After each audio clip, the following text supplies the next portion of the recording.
Chapter 35.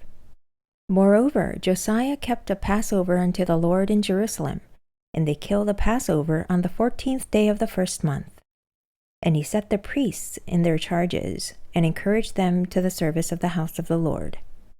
And said unto the Levites that taught all Israel, which were holy unto the Lord, Put the holy ark in the house which Solomon the son of David, king of Israel, did build.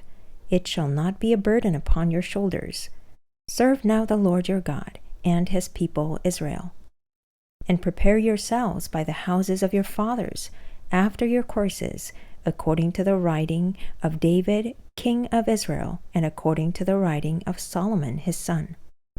And stand in the holy place according to the divisions of the families of the fathers of your brethren, the people, and after the division of the families of the Levites.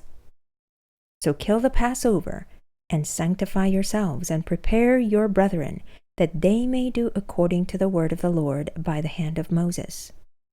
And Josiah gave to the people of the flock, lambs and kids, all for the Passover offerings, for all that were present, to the number of 30,000 and 3,000 bullocks.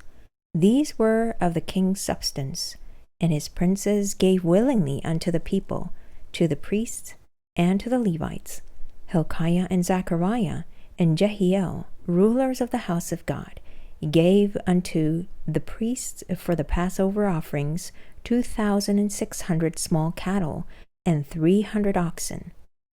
Conaniah also, and Shemaiah, and Nethaneel his brethren, and Hashabiah, and Jael, and Jozabad, chief of the Levites, gave unto the Levites for Passover offerings 5,000 small cattle, and 500 oxen. So the service was prepared, and the priests stood in their place, and the Levites in their courses according to the king's commandment. And they killed the Passover, and the priests sprinkled the blood from their hands, and the Levites flayed them.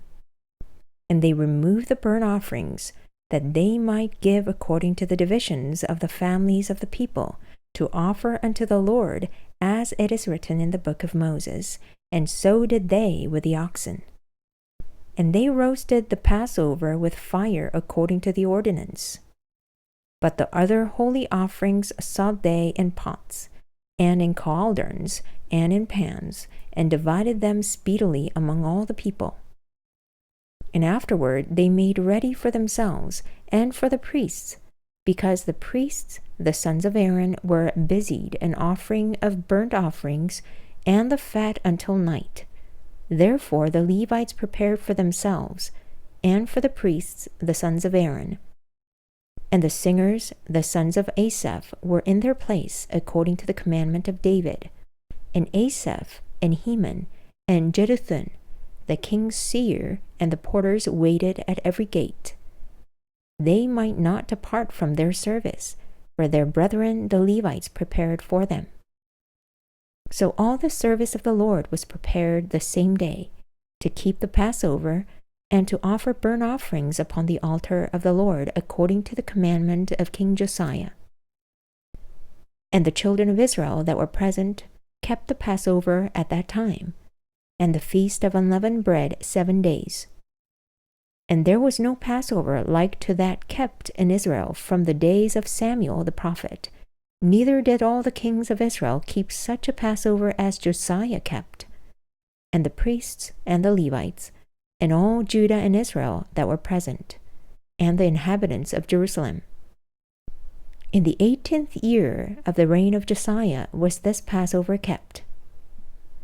After all this, when Josiah had prepared the temple, Necho, king of Egypt, came up to fight against Carchemish by Euphrates, and Josiah went out against him. But he sent ambassadors to him, saying, What have I to do with thee, thou king of Judah? I come not against thee this day, but against the house wherewith I have war, for God commanded me to make haste. Forbear thee from meddling with God, who is with me, that he destroy thee not. Nevertheless Josiah would not turn his face from him, but disguised himself that he might fight with him. and hearkened not unto the words of Necho from the mouth of God, and came to fight in the valley of Megiddo. And the archers shot at King Josiah, and the king said to his servants, Have me away, for I am sore wounded. His servants therefore took him out of that chariot, and put him in the second chariot that he had, and they brought him to Jerusalem, and he died, and was buried in one of the sepulchres of his fathers. And all Judah and Jerusalem mourned for Josiah. And Jeremiah lamented for Josiah, and all the singing men and the singing women spake of Josiah in their lamentations to this day, and made them an ordinance in Israel. And behold, they are written in the lamentations. Now the rest of the acts of Josiah, and his goodness according to that which was written in the law of the Lord, and his deeds first and last, behold, they are written in the book of the kings of Israel and Judah.